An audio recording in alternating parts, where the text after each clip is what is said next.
නමෝ තස්ස භගවතු අරහතු සම්මා සම්බුද්දස්ස.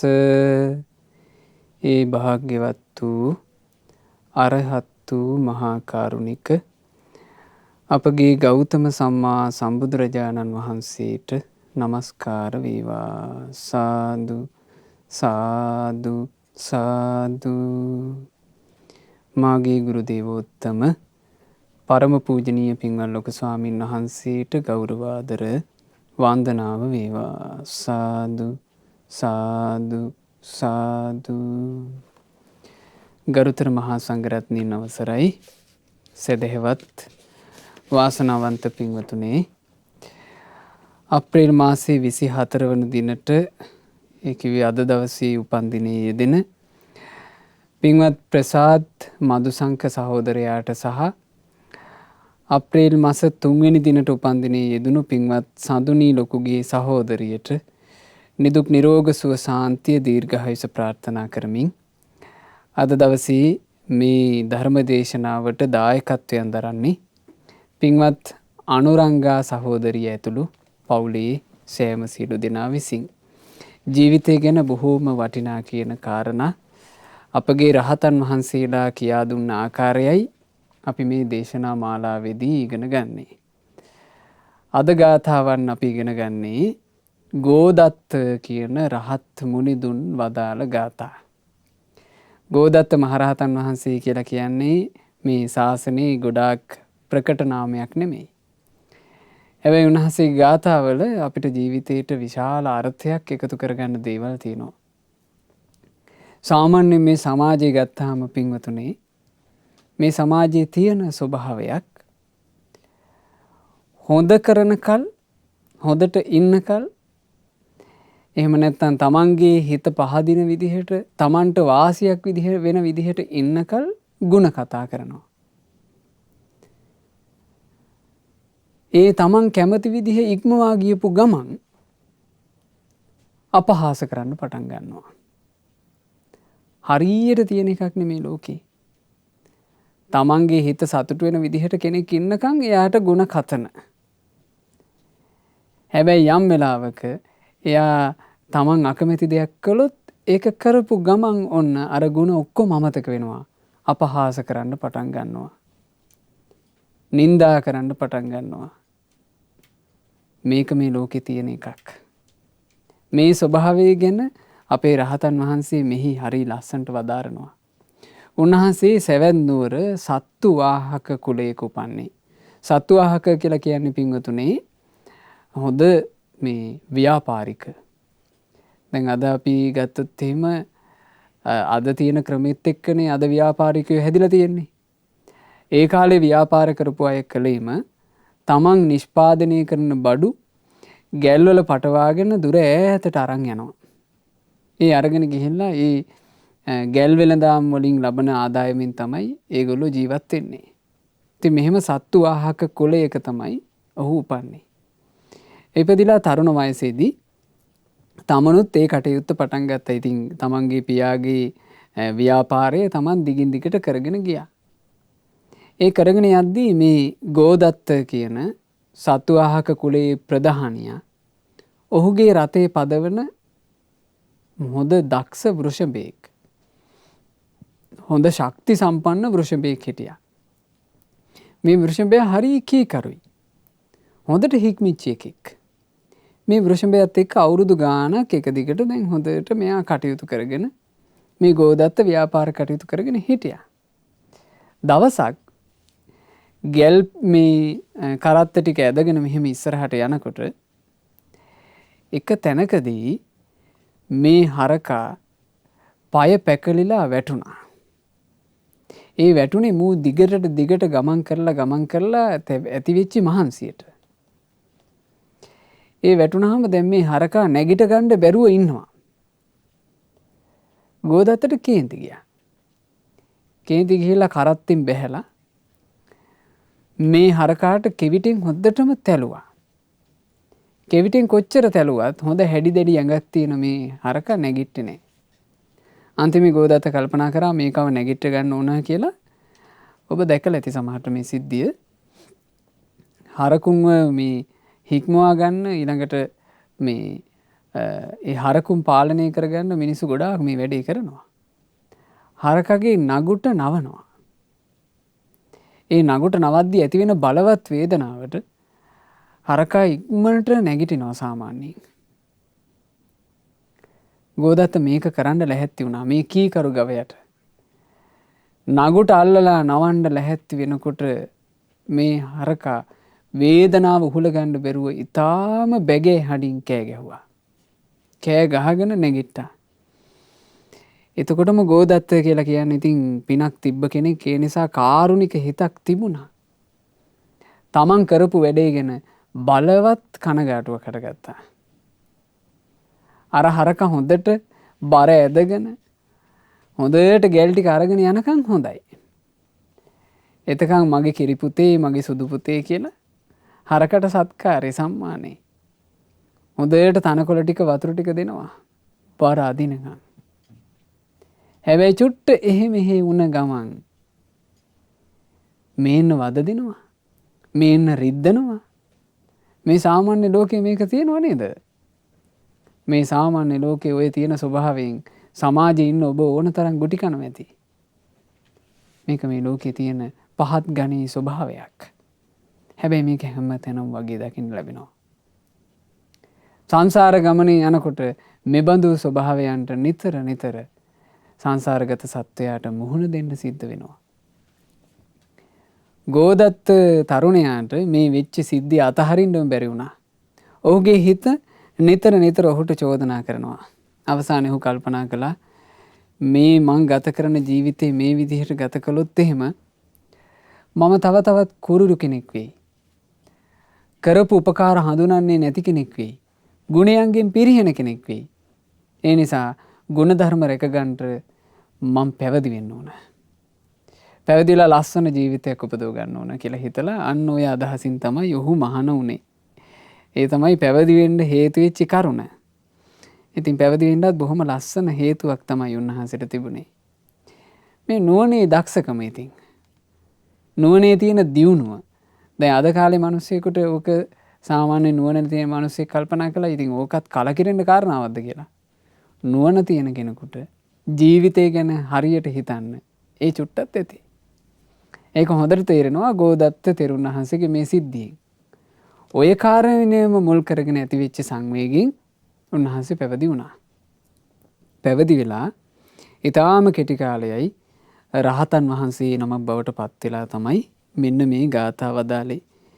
මේ ගාථා ගැන සඳහන් වෙන්නේ මේ ගාථා උන්වහන්සේ භික්ෂූන්ට අවවාද පිණිස වදාළ ගාථා විදිහට. ඒ ගාථාවල කියවෙන්නේ මෙහෙම එකක්. යථාපි බද්දෝ ආජඤ්ඤෝ ඊටාම හොඳ වර්ගයේ මහා බල සම්පන්න ගවයින් ඉන්නවා. දුරේ යුත්තෝ දුරා සබෝ කරත්තේ බැන්දට පස්සේ බර ඇදගෙන යන එක උන්ට සුළු දෙයක්. ශක්තිමත් ගවයා නියම විදිහට බර අදිනවා. පිට පනින්නේ නැහැ.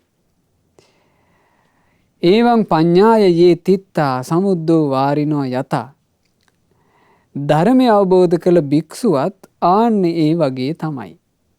එයා වතුර පිරීලා තියෙන මුහුදක් වගේ. ප්‍රඥාවෙන් තෘප්තිමත් වෙලා ඉන්නේ. අනුන්ට අපහාස කරන්නේ. මේක එබඳු අයගේ ශ්‍රේෂ්ඨ ගුණයක්. හොඳට හික්මෙච්චි බල සම්පන්න දක්ෂ කීකරු ගවයෙක් හරි විදිහටම පාරේ කරත්තේ හසුරුවාගෙන අරන් යනවා කොච්චර බරක් වුණත්.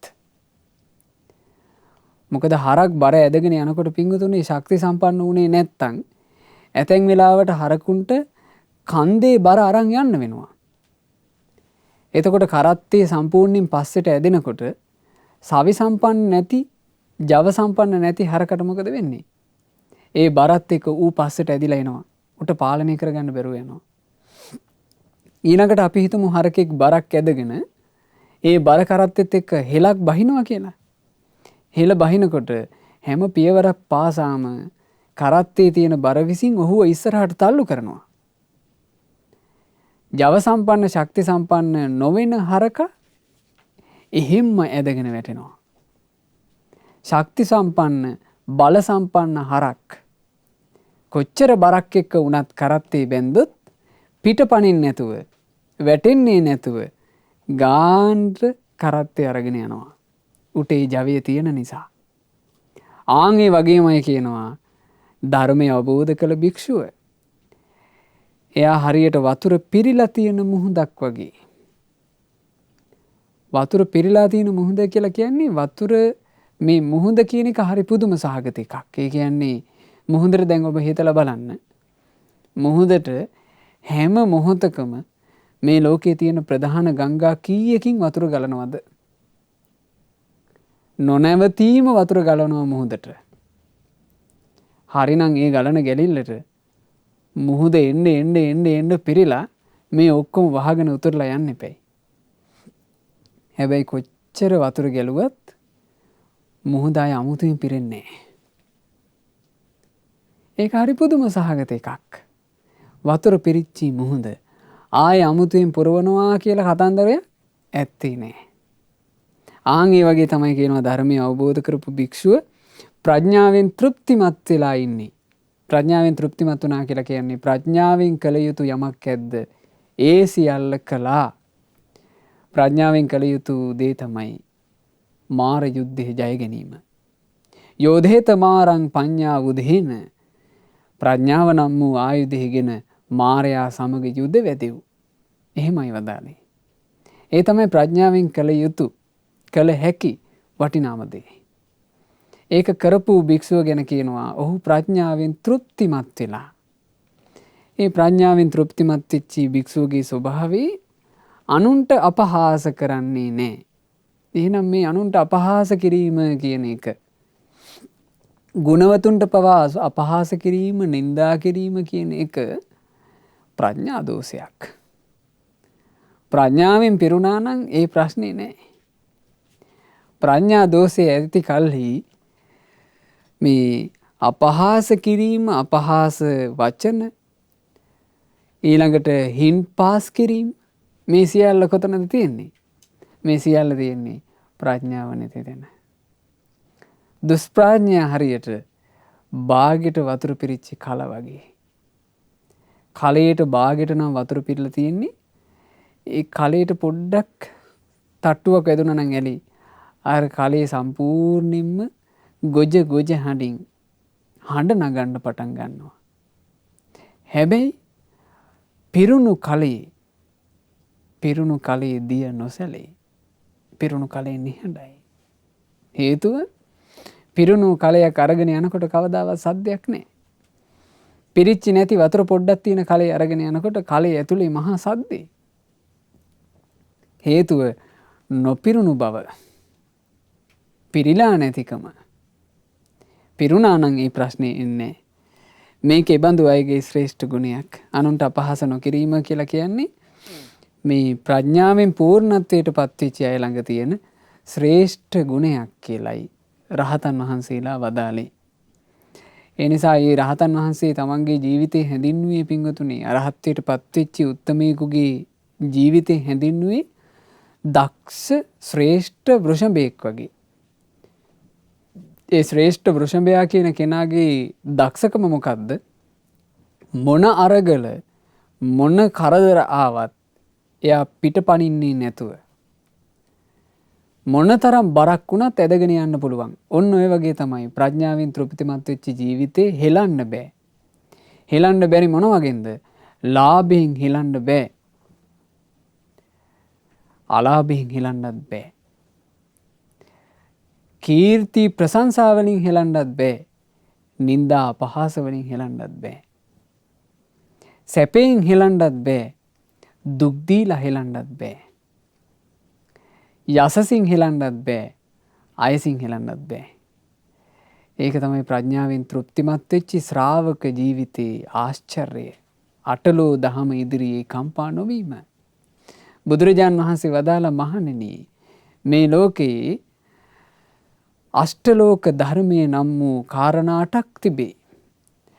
ලාභ අලාභ යස අයස නිന്ദා ප්‍රශංසා සැප දුක්.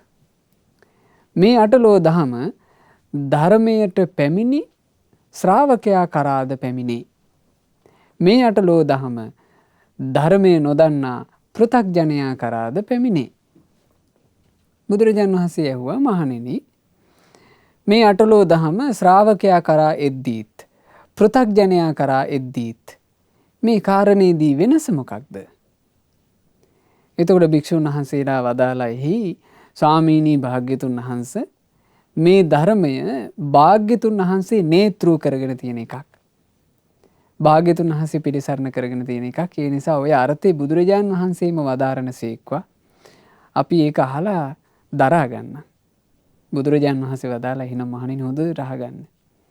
අටලෝ දහමේදී නුවණැති ශ්‍රාවකයා මෙහෙම කල්පනා කරනවා. මේ උපන් ලාභ වේවා අලාභ වේවා නින්දා වේවා ප්‍රශංසා වේවා සැප වේවා දුක් වේවා යසස වේවා අයස වේවා මෙවුවා අනිත්‍යයි. අනිත්‍යය කියලා කිව්වේ වෙනස් වෙලා යනවා.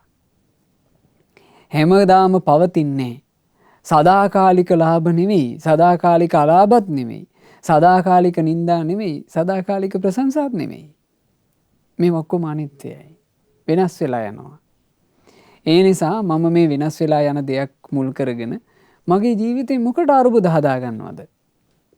ලාභ උපන්නට පස්සේ ඉදිමුණොත්, ප්‍රශංසා කරනකොට ඉදිමුණොත්, සැප ඉස්සරහා ඉදිමුණොත්, ඊළඟට මේ යස පිරිවර එකතු වෙනකොට ඉදිමුණොත් එහෙම ඒක මට යහපත පිණිස පවතින එකක් නෙමෙයි.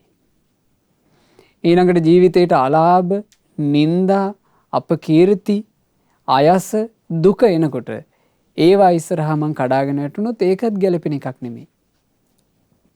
ඒ නිසා මං මේ හැම දෙයක් ඉස්සරහාම උපේක්ෂාවෙන් ඉන්න ඕන. අන්න නුවණැති ශ්‍රාවකයා. එයා පිටපයින්නේ. එයා ගාන්ට ජීවිතේ පවත්වගෙන යනවා. උස් පහත් නොවි. හැබැයි අසෘතවත් කෙනාට මේ ප්‍රශ්න එනකොට අපි හිතමු අසෘතවත් කෙනෙකුට ආවා කියලා ලාභවට පස්සේ මේ පුද්ගලයා ඉදිමිලා අපි සාමාන්‍යයෙන් කියන්නේ ඒකට ඉදිමෙනවා කියලානේ. ඒ ඉදිමීම ගැන ලෝකයේ කියනකොට සාමාන්‍යයෙන් ඉදිමීම ගැන මිනිස්සු කියන්නේ වැඩිපුර මොකක් ඉදිමිලා කියලාද? ඔළුව ඉදිමිලා කියලා. සාමාන්‍යයෙන් ලාභ ලැබෙන කාලේ, ප්‍රශංසා ලැබෙන කාලේ, කීර්ති ලැබෙන කාලේ, යසස ලැබෙන කාලේ අපි කියනවා ඉදිමුණා කියලා. සාමාන්‍ය මිනිස්සු කතා වෙනවානේ ඒ පුද්ගලයන්ව දැන් අල්ලන්න බෑ ඒගොල්ලෝ ඉදිමිලා. ආන්න පෘථග්ජන ලෝකේ ලාභ, ප්‍රශංසා, සැප, යස පිරිවර ඉස්සරහා ඉදිමිනවා. ඒ කෙනාට ඊළඟ දෙයට මුහුණ දෙන්නම වෙනවා. මොකද්ද? අලාභ එනකොට කඩා වැටීම, නිന്ദා කරනකොට කඩා වැටීම, අයස ඉස්සරහා අයස කියලා කිව්වේ දරා ගන්න අමාරුම එකක්. යසස කියන්නේ පින්වතුනි තමන්ගේ ಗುಣ කී පිරිස ඉන්නවා. ඔබ වගේ කෙනෙක්. ඔබ අපිට මෙහෙම උපකාර කළා. ඔබ පුදුම පින්වන්තයෙක්. ඔබ පුදුම වාසනාවන්තයෙක් කී ප්‍රශංසා කර ඉන්නවා පිරිස. ඒකට කියනවා යසස. යම් තැනකට ගියාම හොඳට ජයට පිළිගන්නවා. ඒකට කියනවා යසස. අයස කියලා කිව්වේ ඒ ප්‍රශංසා කරපු කටවල් වලින්ම මෙන්න නිඳා කරනවා. ඒ ප්‍රශංසා කරපු කටවල් වලින්ම මෙන්න ගරහා කරනවා. ඒ මහා ජයට පිළිගත් අයම මෙන්න දොරවල් වහනවා. ආන්න ඒක දරා ගන්න අමාරුයි. ඊළඟට තමන්ගේ ජීවිතේට දුක් එනකොට ඒකත් දරා ගන්න අමාරුයි. කාටද? අසෘතවත් පෘථග්ජන තැනැත්තාට. හේතුව ඔහු ගාව ප්‍රඥාව නැහැ. ප්‍රඥාව තියෙන කෙනා ලෝකයට බැන අඬ ගහන්නේ. එයා නුවණින් කල්පනා කරනවා. එයා කාටවත් ගරහන්න යන්නේ නැත්නම් ජීවිතේට ප්‍රශ්න එනකොට මිනිස්සු වැඩිපුර කරන්නේ ලෝකයට ගරහන එකනේ. දැන් අපි ගත්තොත් එහෙම මිනිස්සු දැන් හරියට ඔය මේ දකින්න ලැබෙනවානේ මේ ලංකාවේ මේ හරියට දකින්න ලැබෙන එකක්. මොන ප්‍රශ්නේ ආවත් උද්ඝෝෂණ කරලා බාහිරට ගරහනවා. අපි තුමු වැස්සේ නැතත් ගරහනවා. පෑවිල්ල වැඩි නම් ඒත් ගරහනවා. ගැරහිල්ල විතරයි මේ ජීවිතවල තියෙන්නේ. හැබැයි ප්‍රඥාවෙන් තෘප්තිමත් වෙච්ච ජීවිත ඒ ස්වභාවයෙන් යුක්ත නැහැ කියනවා. ගරහනවා අපහාස කරනවා කියන එක ඒ ජීවිතවල නැහැ. කාලේ කාල වසම්පත්වා භවා භව වසංගතා නරා දුක්ඛං නිගච්ඡanti තේදසෝ චන්ති මානවා. සත්වයන් දුක් විඳින්නේ කාලය තුල කාලයටම වසඟ වෙලා ඉන්න නිසා. භවය තුල භවයටම වසඟ වෙලා. ඉතින් ඒ උදවිය මේ ජීවිතේදීම ශෝක වෙනවා. කාලය තුල කාලයටම වසඟ වෙලා. ඒ කාලයට හම්බ වෙන එකට වසඟ වෙලා පිස්සුවෙන් වාසය කරනවා. ලාභ තියෙන කාලේ වට වසඟ වෙලා. පැසසුන් තියෙන කාලේ වට වසඟ වෙලා. භවය තුල භවයටම වසඟ වෙලා. භවය තුල භවයට වසඟ වුණා කියලා කියන්නේ අපි හිතමු මේ ජීවිතේ ධනවත් උපන්න කියලා. ඔන්න වසඟ වෙනවා. තමන්ට ධනෙ තිබීමෙන් ආඩම්බර වෙනවා. තමන්ට ලස්සන රූපයක් තිබ්බොත් ඒකෙන් ආඩම්බර වෙනවා. තමන්ගේ කටහඬ මිහිරි නම් ඒකෙන් ආඩම්බර වෙනවා. තමන්ට දක්ෂතා තියෙනවා නම් ඒකෙන් ආඩම්බර වෙනවා. ඇයි මේ වසඟ වෙලා? නුවණින් කල්පනා කරන්න තේරෙන්නේ නැහැ. අනිත් පැත්තත් උහුමයි. යම් අඩුපාඩුවක් ඇතුව ඉන්නවා නම් මිනිස්සු ඒකින් හිතා ගන්න බැරි තරම් දුකටපත් වෙනවා. ඒකත් දුර්වලකමක්. ඔය දුර්වලකම් දෙක නිසා තමයි මේ උදවිය මේ ජීවිතේදීම ශෝක කරන්නේ. මිනිස්සුන්ගේ ජීවිතේ ශෝකේ තියෙන්නේ ඕන් ওই නිසා. ඕක පිංගුතුනේ ධර්මය අවබෝධ කරගන්නකම් තියෙන එකක්. දෙවිවරුන්ටත් ඔහොමනේ. නුවණ තිබ්බේ නැත්තම් ප්‍රඥාව තිබ්බේ නැත්තම් දෙවිවරුන්ටත් ඕක කොහොමයි. එක දෙවි කෙනෙක් තමන්ගේ අප්සරාවියෝ ටිකත් එක්ක නන්දන වනේ සතුටු වෙනවා කියනවා. නන්දන වනේ සතුටු වෙන ගමන් මෙයා තමන්ගේ අප්සරාවියෝ ටිකට කියනවා නැගණිවරුනි යම්කිසි පුද්ගලයෙක් මේ නන්දන වනේ දැකලා නැත්තම් ඒ පුද්ගලයා සැපය කියන එක දන්නේ නැහැ කිව්වා. එතන එහා පැත්තේ හිටිය ප්‍රඥාවන්ත දෙවියෙක්. ධර්මය අවබෝධ කරපු දෙවියෙක්. මේ දෙවියා අර කතාව කියපු දෙවියා පැත්තට හැරිලා කියනවා අනේ මෝඩයෝ. ඔහේ අහලා නැද්ද රහතන් වහන්සේලාගේ වචන? රහතන් වහන්සේලා වදාළේ මේ සාංශාරික ගමනේ ඉපදෙමින් මැරෙමින් යන ස්වභාවයෙන් නිදහස් වීමයි සැපය කියලා. නිවනයි සැපය. ඊට වැඩි තරම් වූ සැපයක් නැහැ කියලා. ඒ නිසා මේ හම්බෙන එකට වසඟ වීම කියලා කියන්නේ ප්‍රඥාව නැතිකමේ දෝෂයයි. උන්නතා සුඛ ධම්මේන දුක්ඛ ධම්මේන වෝනතා ද්වේන බාලා හඤ්ඤන්ති යතහ භූතං අදස්සිනෝ. හරි ලස්සනයි. මේ කාලය තුල කාලයටම වසඟ වෙච්චි භවය තුල භවයටම වසඟ වෙච්චි මිනිසුන්ගේ ස්වභාවය මොකද්ද? සැප ලැබුණාම ඒගොල්ලෝ හරි ආඩම්බරයි. දුක ලැබුණාම ඒ දුකට යටත් වෙනවා. ඒ බඳු මනුස්සයාගේ ස්වභාවය. සැප ලැබුණාම අල්ලන්න බැරි තරම් ආඩම්බරයි. දුක් ලැබුණාම දුක ඉස්සරහා සම්පූර්ණයෙන් දණින් වැටලා යටත් වෙනවා. ජීවිතේ යථාර්ථය අවබෝධ වෙලා නැති ඒ නුවණ මද ජනතාව සැප දුක දෙකින්ම පීඩාවටපත් වෙනවා. මේ සම්බුද්ධ ශාසනයේ මුනිවරුන්ගේ ජීවිතේ එහෙම නැහැනේ. ඒ රහතන් වහන්සේලාගේ ස්වභාවය දැන් රහතන් වහන්සේලාට පැහැදිච්චි සිටුවරු මහා රජවරු දානමාන දෙනකොට රාජ භෝජන වලින් දානමාන දුන්නා. උන්වහන්සේලා ඒ දානමාන වැළඳුවා කියලා අද අපි රහට කෑවා කියලා අමුතු ප්‍රීතියකින් නටලා ගයලා එහෙම එකක් නැහැ. ඊළඟට වේරංජාවේ වස්වසනකොට ඒ අපේ මුනිවරුන්ට 3 මාසයක් පුරාවටම දානි නොලැබී ගියා. නිකන් ලුණුවත් නැති යවහල් 3 මාසයක් එක දිගට වැළඳුවා. එක දිගට එකම ආහාරය. ඊළඟට ඇතැම් රහතන් වහන්සේලා පිණ්ඩපාතේ වඩිද්දි පිණ්ඩපාතයට ලැබෙනවා පිළුණු වෙච්ච පිට්ටු. උන්වහන්සේලා ඒක වළඳලත් නිහඬව ඉන්නවා. මහා කස්සප මහරහතන් වහන්සේ කියන්නේ දිව්‍ය භෝජන පූජා කරන්න දෙවිවරු පොර කාපු කෙනෙක්. ඇතැම් වෙලාවට හොරෙන් රහතන් වහන්සේව රවට්ටලා දිව්‍ය භෝජන පූජා කරනවා දෙවිවරු. උන්වහන්සේ දිව්‍ය භෝජනේ වළඳලා නිහඬව ඉන්නවා. එක අවස්ථාවක අපේ රහතන් වහන්සේ මේ පිණ්ඩපාතේ වඩිනකොට ලාදුරු රෝගියෙක් දානි පූජා කළා. ඒ දානි පූජා කරද්දී ලාදුරු රෝගියාගේ කුණු වෙච්ච ඇඟිල්ලක් ඒ බත් එකට වැටුණා. උන්වහන්සේ ඒ ඇඟිල්ල එතනම ඉවත් කරලා එතනම වාඩි වෙලා දානි වැළඳුවා. හරි විස්මයජනකයි මේ ජීවිත. උන්වහන්සේලාට කෝටි ගණන් ධනය වියදම් කරලා සෙනසුන් හදලා දෙනකොට ඒ සේනාසනයේ සුව පහසු කුටියෙත් උන්වහන්සේලා නිහඬව වැඩ හිටියා. ජනපද චාරිකාවේ වඩිනකොට දුප්පත් මිනිස්සු පොඩි පැලක් හදලා දෙනවා. ඒකෙත් උන්වහන්සේලා සුවසේ වැඩ හිටියා. ඇතැන් වනාන්තරවල උන්වහන්සේලාට තිබුණේ රුක් සෙවණේත් සුවසේ වැඩ හිටියා. ධර්මය අවබෝධ කළ නිසා.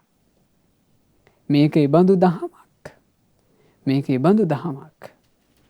ජීවිතේ එච්චර සුවයට පත් කරගන්න පුළුවන් දහමක්. සුවය කියලා කියන්නේ පිංගුතුනි බාහිර තියෙන එකක් නෙමෙයි. සුවය කියන එක ප්‍රඥාව තුලින් ඇති කරගන්න ඕන එකක්. මේ සැප දුකට මැදි වෙලා තියෙන භව පැවැත්ම මහලා දෙන්නේ තණ්හාවෙන්. මේ තණ්හාව නැතිකොලොත් ඒගොල්ලන්ට ඉන්න පුළුවන් ඉන්ද්‍රකීලයක් වගේ උස් පහත් නොවී ඉන්න පුළුවන්. මේ තෘෂ්ණාවත් එක්ක තමයි කියනවා මේ උස් පහත් විලි ඔක්කොම. තණ්හාවෙන් බැඳුනට පස්සේ ඒ තණ්හාවෙන් බැඳිච්ච කෙනා ආසා කරන ඒවා ලැබෙනකොට උස් වෙනවා. ආසා කරන ඒවා අහිමි වෙනකොට පහත් වෙනවා. ඒ උස් පහත් බව ඇති කරන තණ්හාව යමෙක් නසා දැමුවා නම් ආන් ඒ ඥානවන්තයෝ උස් පහත් නොවී වැඩ වාසය කරනවා. නහේව ලාභේ නාලාභේ ආයසේ නච කිත්තිය න නින්දායන් පසංසාය නතේ දුක්ඛේ සුඛම් හිච. හරි ලස්සනයි. එබඳු උදවියට යමක් ලැබුණත් එකයි නොලැබුණත් එකයි. අපකීර්තියක් ලැබුණත් එකයි කීර්තිය ලැබුණත් එකයි. නින්දා ලැබුණත් එකයි ප්‍රශංසා ලැබුණත් එකයි. සැප ලැබුණත් එකයි දුක ලැබුණත් එකයි. කම්පා වෙන්නේ නැහැ. ආන් ඒ තමයි බුද්ධ ශාසනය තුළ ධර්මය අවබෝධ කරපු ශ්‍රේෂ්ඨ ජීවිතයේ සුන්දරත්වය. ඒ සුන්දරත්වයට කියනවා මේ බුද්ධ ශාසනයේ ලස්සන නමක් තාදී. තාදී කියලා කියන්නේ අකම්පිත. අපේ සම්මා සම්බුදුරජාණන් වහන්සේ තාදී වනසේක. ඒ උතුම් රහතන් වහන්සේලා තාදී වනසේක. උන්වහන්සේලාව කම්පා කරවිය නොහැක්කේය. අපි සරණ ගියපු ශාස්ත්‍රූන් වහන්සේ, අපි සරණ ගියපු මහා සංඝරුවන අකම්පිත ජීවිත. සබ්බත්ත තේන ලිප්පති උද බින්දුව පොක්ඛරේ සබ්බත්ත සුඛිතා දිහිරා සබ්බත්ත අපරාජිතා. කිසිම අරමුණකට ඒගොල්ල ඇලෙන්නේ නැහැ. නෙළුම් කොලින් ලිස්සා වැටෙන වතුර බින්දුවක් වගේ. ඒ නුවණැති උදවිය හැම තැනදීම සැපෙන් ඉන්නවා. හැම තැනදීම අපරාජිතව ඉන්නවා. ධර්මය අවබෝධ කරපු ශ්‍රාවක රත්න ඒ ජීවිත අන්නේ ඒ ස්වභාවයෙන් යුක්තයි. ඇලෙන ගැලෙන ස්වභාවයන් ඒ උත්තමයන්ගේ ජීවිතවල නැහැ. හැම තැනදීම සැපසේ වාසය කරනවා ඒ බඳු උත්තමයෝ. මේ කාරණේ බලන්න. ධම්මේනච අලාභෝ යෝච ලාභෝ අධම්මිකෝ අලාභෝ ධම්මිකෝ සෙය්‍යෝ යං වේ ලාභෝ අධම්මිකෝ. මේ කාරණේ මතක තියාගන්න ජීවිතේ. දැහැමි ජීවිතයෙන් අලාභයක් ලැබෙනවා නම් අදහැමි ජීවිතයෙන් ලාභයක් ලැබෙනවා නම් මේ දෙකෙන් අදහැමි ජීවිතයෙන් ලැබෙන ලාභයට වඩා ඇත්තෙන්ම දැහැමි අලාභේ ශ්‍රේෂ්ඨයි. ඔන්න රහතන් වහන්සේලා වදාළ කරුණ. අධාර්මික ජීවිතයක් තුලින් ලබන ලාභයට වඩා ධාර්මිකව ජීවත් වෙද්දී ලැබෙන අලාභේ ශ්‍රේෂ්ඨයි. හේතුව අදහැමි ජීවිතයක් තුළ ලාභ ලබාගෙන මේ සංසාර ගමේ නිරේගාමී අකුසල් කරගන්නවට වඩා කොච්චර ශ්‍රේෂ්ඨයිද මේ ටික කාලේ ධාර්මිකව ජීවත් වෙන්න ගිහිල්ලා පාඩු වුණත් අන්න ඒ නිසා ධාර්මික ජීවිතේමයි වටින්නේ. මේ ගාථාවලින් ජීවිතයට පුදුම ආශිර්වාදයක් එකතු කරගන්න පුළුවන්. අපි කොහොමද ජීවත් විය යුත්තේ කියලා. හැම තැනදීම පින්වතුනි ධාර්මික දේ තෝරගන්න. ධාර්මික ජීවිතේ, ධාර්මික පැවැත්ම. ධර්මය කියන එක රකින්න. සත්‍ය කියන එක රකින්න ඕන. ඒක තමයි වටිනාම දේ. යසෝච අප්ප බුද්ධීනං විඤ්ඤෝණං අයසෝච යෝ අයසෝව සෙය්‍යෝ විඤ්ඤෝණං න යසෝ අප්ප බුද්ධිනෝ.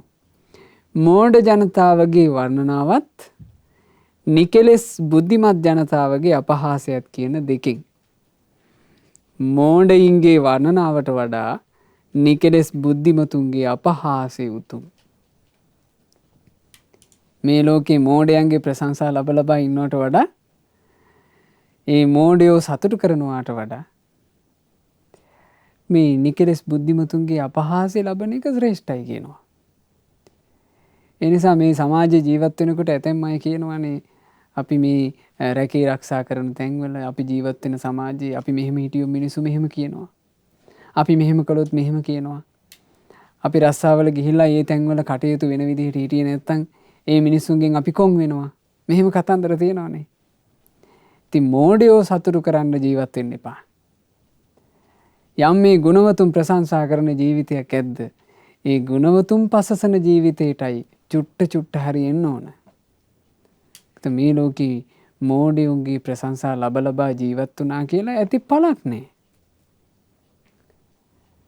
මේ මෝඩයෝ මේ ජීවිතේ කොච්චර ප්‍රශංසා කර කර හිටියත් ඒ ප්‍රශංසා අවසානයේ උරුම වෙන්නේ දුකක් නම්, උරුම වෙන්නේ නිරය නම්, ඒ ප්‍රශංසාවේ ඇති ඵලය මොකද්ද?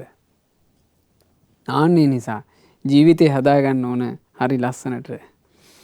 දුම්මේ දේහි පසංසාච විඤ්ඤූහි ගරහාචය ගරහාවසෙය්‍යෝ විඤ්ඤූහි යංචේ බාල පසංසන.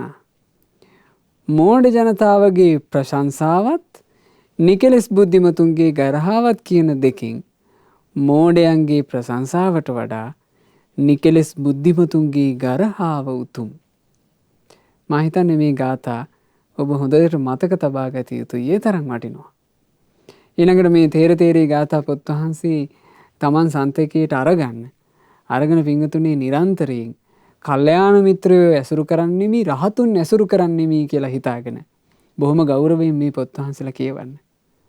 මේ පොත් වහන්සේලාගෙන් අපේ ජීවිතේ හරියටම හදාගන්න පුදුමාකාර උපකාරයක්, පරිපූර්ණ උපකාරයක් ලැබෙනවා. සුකංච කාමමයිකං දුක්ඛංච පවිවේකියං පවිවේක දුක්ඛං සෙය්‍යෝ යං කාම මයං සුඛං. කාම සේවනයෙන් ලැබෙන සැපයත් කාමයන්ගෙන් වෙන් වෙලා විවේකයෙන් ඉන්නකොට ලැබෙන දුකත් කියන මේ දෙකෙන් කාමයන්ගෙන් ලැබෙන සැපයට වඩා විවේකයෙන් ලැබෙන දුක උතුම්. අන්න එහෙමයි කිව්වේ.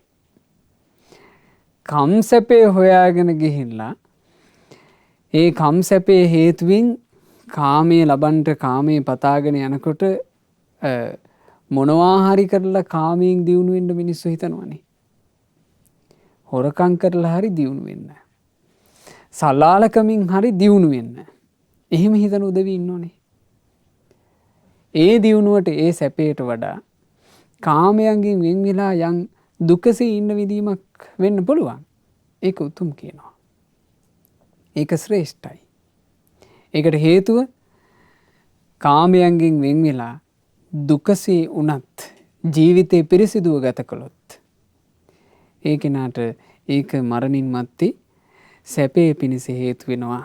ඒ ගැනත් මෙහෙම වදාලා ජීවිතංච අධම්මේන ධම්මේන මරණංච යං මරණං ධම්මිකං සෙය්‍යෝ යංචේ ජීවේ අධම්මිකං. අධාර්මිකව ජීවත් වීමත් ධාර්මිකව ලැබෙන මරණයත් කියන මේ දෙකෙන් අධාර්මික ජීවිතයට වඩා ධාර්මික මරණය උතුම්. මේ කරුණු කාරණා හොඳට හිතවල දරාගෙන ජීවිතය හදාගත්තොත් අපි අපේ ජීවිතේ ධාර්මික ජීවිතයක් බවට පත් කරගනී. මේ තෙරුවන් සරණ ලැබිලා ධාර්මික ජීවිතයක් උපදව ගන්න ලැබුණු අවස්ථාව අහිමි කරගන්නේ නැතු ඉදී. දැන් ඈත අතීතයේ අපේ ලංකා භූමියේ එක උපාසකෙක් ඉඳලා තියෙනවා බොහොම දුප්පත් බහුලා කියලා. මේ බහුලා කියන උපාසකයාට පුත්තු හිටිය 7 දෙනෙක්. හොඳ තරුණ වයසේ පුත්තු. හැබැයි මේගොල්ලෝ ඔක්කොම මේ දුප්පත් අඩු කුලේ. එතකොට මේ දුප්පත් අඩු කුලේ මේ බහුලාගේ පුත්‍රයෝ 7 දෙනත් මේ ලංකා භූමියේ තිබුණ එක උතුම් සෑරජානන් වහන්සේ නමකට බොහෝම ගෞරවයෙන් අප උපස්ථාන කරගෙන වාසය කළා. ඔහොම වාසය කරන කාලේ කුලවන්තයෙක් මහා කුලවන්තයෙක් මේ බහුලා හිටපු ගම් ප්‍රදේශය ආක්‍රමණය කළා. ඒ ගම් ප්‍රදේශය ආක්‍රමණය කරලා සිරිනාග කියන මේ කුලවන්තයා අර සෑය දැකලා කල්පනා කළා මේ සෑරජානන් වහන්සේගේ ගර්භයේ එකත් එකටම බොහෝ වස්තු සම්භාර ඇති. ධනෙ ඇති. මොකද අපේ රජදරුවෝ සෑරජානන් වහන්සේලා ඉදිකරේ බොහෝ ධනය තැන්පත් කරලා. ධාතුන් වහන්සේලාට බොහෝ ධනය පූජා කරලා. මේ සෑය කඩාගත්තොත් එහෙම මට දියුණු වෙන්න හොඳට සල්ලි ගන්න පුළුවන්. ඒ නිසා මේ සෑය බිඳින්න ඕන. සෑය හැරුවා. සෑය හාරනකොට සෑ ගර්භයේ එක දොරටුවක් හම්බ වෙනවා. ඒ දොරටුව මේ මොනවා කරලවත් කඩන්න බැරි එකක්. එතකොට මේ සිරිනාග ඒ කුලයෙන් හීන දුප්පත් ගම්වැසියන්ව කැඳෙව්වා. කැඳවලා ගම්වැසියන්ව බිහිතියට පත් කරලා ගම්වැසියන්ගෙන් අහනවා දැන් කියාපල්ලා මම මේ සෑ ගර්භේ මට සිඳින්න ඕන. සෑ ගර්භේ සිඳින්න මේ දොරටුව අරගන්න පිළිවෙලක් මට කියපල්ලා කිව්වා. ගම්වැසියෝ බය වුණා. ඒ මිනිස්සු බයෙන් වෙවුල කිව්වා අනේ මේ හාමුදුරනේ අපි දන්නේ ඒ කාලේ ආමන්ත්‍රණය කරපු විදිහනේ. කුලවන්තයන්ට කිව්වා හාමුදුරනේ කියලා. කිව්වා අනේ හාමුදුරනේ අපි දන්නේ නෑ ඕක. ඔය සෑය හැදෙන කාලේ ඉඳලා සෑයට අපෝපස්ථාන කරගෙන හිටියේ බහුලා. ඒ බහුලා නම් ඕක දන්නේ නැති කිව්වා. කෝ බහුලා කියලා ඇහුවා. එතකොට බහුලා අහවල් ඉසව්වේ කියලා කිව්වහම ඔන්න බහුලාව එකතු කරගෙන ඇදගෙන එනවා. බහුලා එකතු කරගෙන ආවම මේ බහුලාට කියනවා අර සිරිනාග මට මේ ධාතු ගර්භේ කඩන්න ඕන. මට ඒකට පිළිවෙල කියාපන් කිව්වා. දැන් අර දොර අරගන්න ඕන මෙයාට. එතකොට බහුලා වෙන කිසිම වචනයක් කතා කළේ නෑ. බහුලා කියනවා අනේ හාමුදුරනේ මං කොහොම කරන්නද? මං ඒ භාග්‍යවත් බුදුරජාණන් වහන්සේව සරණ ගියපු කෙනෙක්. එතකොට සිරිනාග කියනවා මට උඹ සරණ ගියේ කවුද කියන එක මට අදාළ නැහැ. මට ධාතු ගර්භයේ සිඳින්න පිළිවෙලක් කියපන්. දෙවනි වතාවෙත් බහුලා කියනවා මං ඒ භාග්‍යතුන් වහන්සේව සරණ ගියා. මේ විදිහට අවස්ථා තුනේදීම බහුලා එක දිගට කිව්වේ මං සරණ ගියා කියලා. එතකොට සිරිනාග කිව්වා ඔය කොහොඹ උලක් උල් කරලා ගනින්නලා උල හිටවලපල්ලා කිව්වා.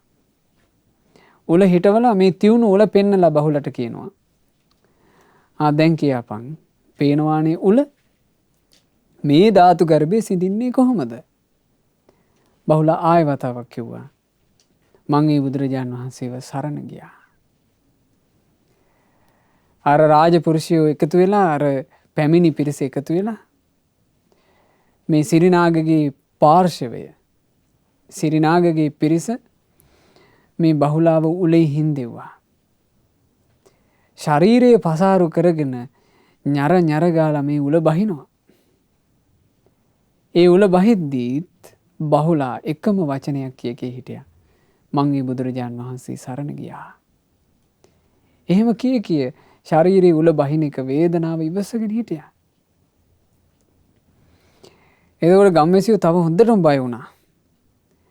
සිරිනාග කෑ ගහලා මොර දීලා කියනවා දැන් උඹලට පේනවනේ වෙච්ච දේ. මට මේ ධාතු ගර්භයේ සිඳින විදිහක් කියපල්ලා කිව්වා. ගම්මු වෙවුල කියනවා අනේ හාමුදුරනේ අපි ඔක දන්නේ නෑ. බහුලාට ඉන්නවා තව පුත්තු 7 දෙනෙක්. උන්ගෙන් එකෙක් දන්නවා වෙන්න පුළුවන්. පුත්තු 7 දෙනාම ගෙන්නවා. පුත්තු 7 දෙනා ගෙන්නලා දැන් පුත්තුන්ට පේනවා තමන්ගේ තාත්තා උල තියලා. පුත්තු 7 දෙනා කියනවා. පුත්තු 7 දෙනාට කියනවා සිරිනාග. උඹලගේ තාත්තට වෙච්ච එක පේනවනේ. උඹලාටත් වෙන්නේ මේ ටික. මට කියාපල්ලා මේ ධාතු ගර්භයේ සිඳින්නේ කොහොමද?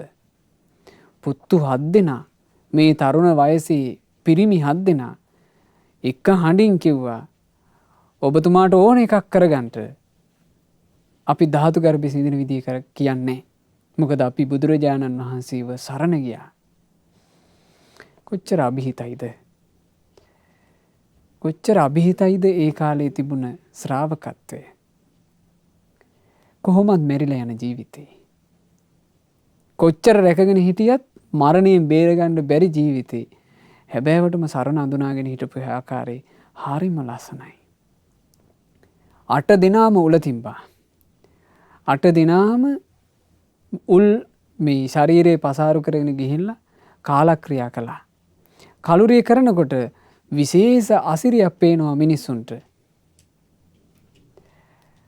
ඒ උල් 8න් ප්‍රාණේ නිරුද්ධ වෙලා නැගිට්ටේ දෙවිවරු. ඡායාව මිනිස්සුන්ට පේනවා මේ ශරීරවලින් දෙවිවරු නැගිටිනවා. නැගිටලා ඒ දෙවිවරු සෑය වන්දනා කරලා නොපෙනී ගියා. අන්න ධාර්මික ජීවිතයෙන් ලැබෙන මරණය ඒක ශ්‍රේෂ්ඨයි. ආධාර්මික ජීවිතයෙන් දියුණු වුණා. දැන් සිරිනාග ඒ සෑය බින්දින්ට බැරි වුණාට පස්සේ වෙන සෑයක් බින්දා. සෑය බිඳලා මේ ලංකා භූමියේ රාජ්‍ය ආක්‍රමණය කළා සිරිනාග නමින් රජ වුණා. රජ වෙලා ඊටාම ටික කාලයයි. ඊටාම ටික කාලයයි සිරිනාගට හැදෙනවා බඩේ අමාරුවක්. මොන වෛද්‍යතුමා ප්‍රතිකාර කරත් හොඳ කරන්න බෑ. අවසානයේ සිරිනාග කියන ඒ මහරජාම තමන්ගේ පිහියෙන් තමන්ගේම කුස පලාගත්තා වේදනාව ඉවසන්න බැරුව. එහෙම මිය ගිහිල්ලා නිරේ උපන්නා. ඒ නිසා අධාර්මික ජීවිතයෙන් ලැබෙන ලාභයට වඩා ධාර්මික ජීවිතයෙන් ලැබෙන මරණය අධාර්මිකව ලබන ජීවිතයට වඩා ධාර්මිකව ලැබෙන මරණය ඒක ශ්‍රේෂ්ඨ එකක්. අන්න ඒ නිසා ඒ කාරණාව හොඳට සිහි කරගෙන තෙරුවන් සරණ ලැබිච්ච ජීවිතේ මේ තෙරුවන් සරණත් තමන්ගේ ධාර්මික ජීවිතෙත් රැක ගන්නටයි පින්වතුනි මහන්සි ගන්න ඕන. කාම කෝප දෙකම නැති කළ කිසිම භවයකට නොඇලුන ශාන්ත සිත් ඇති තණ්හා රහිත කෙනා ලෝකේ හැසිරෙනකොට එයාට ප්‍රිය අප්‍රිය වශයෙන් කිසිම බෙහෙදයක් නැහැ. කාම කෝප දෙකම නැති කළා කියලා කියන්නේ මේ කාමයන්ට බැඳෙන ස්වභාවය නැති කිරීම. ඒ කියන්නේ අනාගාමී වෙනකොට කෙනෙක් එයා කාමයන්ට බැඳෙන ස්වභාවයෙන් සම්පූර්ණයෙන්ම දුර වෙනවා. අනාගාමී කෙනෙක් තුළ මූලික වශයෙන් සිඳී යන අකුසල් අතරේ ප්‍රධාන අකුසල් දෙකක් තියෙනවා. කාමරාග පටිඝ. කාමරාගයේ සිඳී යනවා, පටිඝය සිඳී යනවා. යලි කාම ලෝකයට නොබැදෙන්නේ එතකොටයි. කිසිම භවයකට නොඇලුන කිව්ව ගමන් භවේ නොඇලී ඉන්නේ නම් රහතන් වහන්සේ. ඒ රහතන් වහන්සේලා මේ ලෝකේ හැසිරෙනකොට ඒ රහතුන්ට ප්‍රිය අප්‍රිය වශයෙන් කිසිම බෙහෙදයක් නැහැ කියනවා. එහෙම තමයි මේ ජීවිත සැපසී ගත වුනේ. භාවයිත්වාන බොජ්ජංගී ඉන්ද්‍රියානි බලානිච පප්පුය පරමං සන්තිං පරිනිබ්බන්ති අනාසවා. බොජ්ජංග ධර්ම දියුණු කරලා ඉන්ද්‍රිය ධර්මත් බල ධර්මත් දියුණු කරලා තමයි පරම ශාන්තියට පැමිණෙන්නේ. ඒ රහත් මුනිවරුන් පිරිනුවම් පානවා.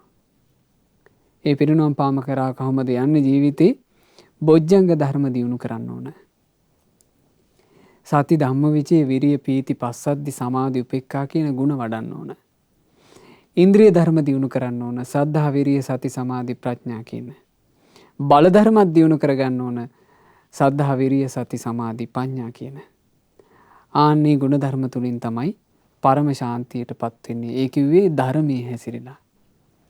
ඒ නිසා ධර්මයේ හැසිරීමමයි ශ්‍රේෂ්ඨ. ඒ ශ්‍රේෂ්ඨ ජීවිතය උපදව ගන්න උවමනා කරන ධර්මය දැන් මුණ ගැහිලා තියෙනවා. ඒ ධර්මයේ තුලින් ශ්‍රේෂ්ඨත්වයට පත්වෙච්චි මුනිවරුන්ගේ ගුණ සිහි කර කර ඒ මුනිවරුන්ගේ අවවාද සිහි කර කර අපිත් මහන්සි ගන්න ඕනේ පින්වතුනි ධර්මයේ හැසිරීම පිණිසමයි. ඉතින් අපිට මේ ලස්සන අවවාද සිද්ධ කරපු ගෝදත්ත නම් රහත් මුනිදුන්ට නමස්කාර වේවා. සාදු සාදු සාදු. ඒ රහතන් වහන්සේලා සැනසුන නිවන තුල අපටත් සැනසෙන්න වාසනාව ලැබේවා. සාදු සාදු සාදු. රැස් කළා වූ සියලු පුණ්‍ය ධර්මයෝ සියලු දෙවිවරු සතුටු සිත් උපදවාගෙන අනුමෝදන් වෙත්වා. අපගේ ඉෂ්ඨකාමී හිතකාමී සියලු දෙවිවරු සක්දෙවිඳුන් සතරවරන් දෙවිවරුන් ප්‍රධාන සදෙව්ලෝ වාසී සියලු දෙවිවරු පින් අනුමෝදන්ව දෙවියෝ දිව්‍ය සැපයෙන් වැඩෙත්වා. දෙවියන්ගේ ආශිර්වාද රැකවරණ අප හැම දෙනාට දෙවියෝ සලසත්වා. දෙවියෝද සසර දුකින් අත මිදෙත්වා. සාදු සාදු සාදු. රැස් කළා වූ සියලුම පුණ්‍ය ධර්මයන් අපගේ ගුරු දේවෝත්තම කල්යාණ මිත්‍ර පරම පූජනීය පින්වත් ලොකු ස්වාමීන් වහන්සේට මේ සියලුම පින් අනුමෝදන් වෙත්වා.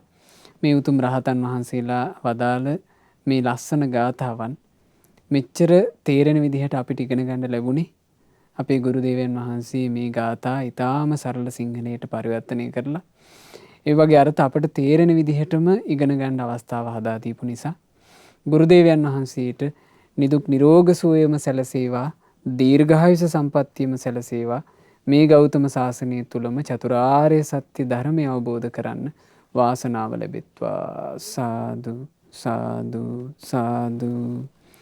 රැස් කළා වූ සියලු පින් අද මේ ධර්ම දානයේ ප්‍රධානම අරමුණ බවට පත් වෙන්නේ අද දවසේ උපන්දිනයේ යෙදෙන පින්වත් ප්‍රසාද් මදුසංක සහෝදරයාට පින්පෙත් අනුමෝදනා සිදු කිරීම. ඉතින් රැස් වුණා වූ සියලු පුණ්‍ය ධර්මයන්ගේ ආශිර්වාදය රත්නත්‍රයේ ආශිර්වාදය සියලු දෙවි දේවතාවුන් වහන්සේලාගේ ආශිර්වාදය අද දවසේ උපන්දිනයේ සමරන ප්‍රසාද් මදුසංක සහෝදරයාට සැලසේවා. අප්‍රේල් මාසේ 3 වන දින උපන්දිනයේ යෙදුණු පින්වත් සඳුනී ලොකුගේ සහෝදරියටත් මේ සියලු පුණ්‍ය ධර්මයන්ගේ ආශිර්වාද සැලසී ඒ අයට නිදුක් නිරෝග සුව දීර්ඝායුෂ සැලසේවා. ජීවිතයට නිරතුරු කල්යාණ මිත්‍ර ඇසුරම ලැබේවා. ගෞතම සාසනය තුල ධර්මාවබෝධ කරන්ට මේ පින හේතු වේවා කියලා අපි සෙත් ප්‍රාර්ථනා කරනවා. නමින් මිය පරලොව ගියා වූ මාලනී මෑණියන්ට WL ජයසේන පියාණන්ට සැමි නෝනා ආච්චි අම්මාට දරුවන් දෙදෙනාට මේ සියලුම පුණ්‍ය ධර්මය අනුමෝදන්ව මියගිය සියලු ඥාතීන්ගේ පරලොව ජීවිතේ ඒකාන්තයෙන්ම සැපයටපත් වෙත්වා කියන අදහසින් ඥාතීන්ට පින් අනුමෝදනා සිදු කරන්න අද ධර්ම දානය සිද්ධ කරන්නේ පින්වත් අනුරංගා සහෝදරිය ඇතුළු පවුලේ සියලු දෙනා විසින්. ඒ පින්වතුන්ලා බලාපොරොත්තු වෙන විදිහට සුජීවත්ව සිටින දෙමාපියන්ට මේ සියලු පින් අනුමෝදන් වෙත්වා. ගංගා සහෝදරියටත් මේ සියලු පුණ්‍ය ධර්මය අනුමෝදන් වෙත්වා. දරුවෙකු බිහි කිරීමට බලාපොරොත්තු වෙන සිටින චතුරංගා සහෝදරියට මේ සියලු පින්වල ආශිර්වාදයෙන් තෙරුවන් සරණින් සියලු දෙවියන්ගේ ආශිර්වාදයෙන් රැකවරණින් නිදුක් නිරෝග දරු සම්පතක් සුවසේම මෙලොවට බිහි කරන්නට වාසනාව ලැබෙත්වා. පින්වත් ආන්ද්‍රේ ස්වාමි පුරුෂයා ඇතුළු පවුලේ සියලු දෙනාට මේ සියලු පින්පෙත් අනුමෝදන් වෙලා සියලු දෙනාට නිදුක් නිරෝග සුව දීර්ඝායුෂ සම්පත් සැලසෙත්වා.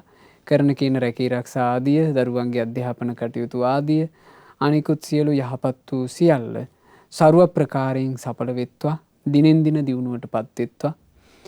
ශ්‍රද්ධා මාසික ධර්ම දාන සමාජික පින්වතුන්ලාට ශ්‍රද්ධා කාර්ය මණ්ඩලයේ හැම දෙනාට සුපින්වත් ඔබ සියලු දෙනාට තෙරුවන් සරණින් සියලු දෙවියන්ගේ රැකවරණයෙන් සුවසේ පින් කරගෙන දහමේ හැසිරিলা ගෞතම සාසනය තුලම චතුරාර්ය සත්‍ය ධර්මය අවබෝධ කරගන්නට ලැබෙත්වා කියලා අපි සෙත් ප්‍රාර්ථනා කරනවා. හැම දිනාටම තෙරුවන් සරණයි. නමෝ බුද්ධාය. මෙවැනි වටිනා ධර්ම දේශනා ශ්‍රවණය කිරීමට ශ්‍රද්ධා ඩේලි YouTube චැනලය සබ්ස්ක්‍රයිබ් කරන්න.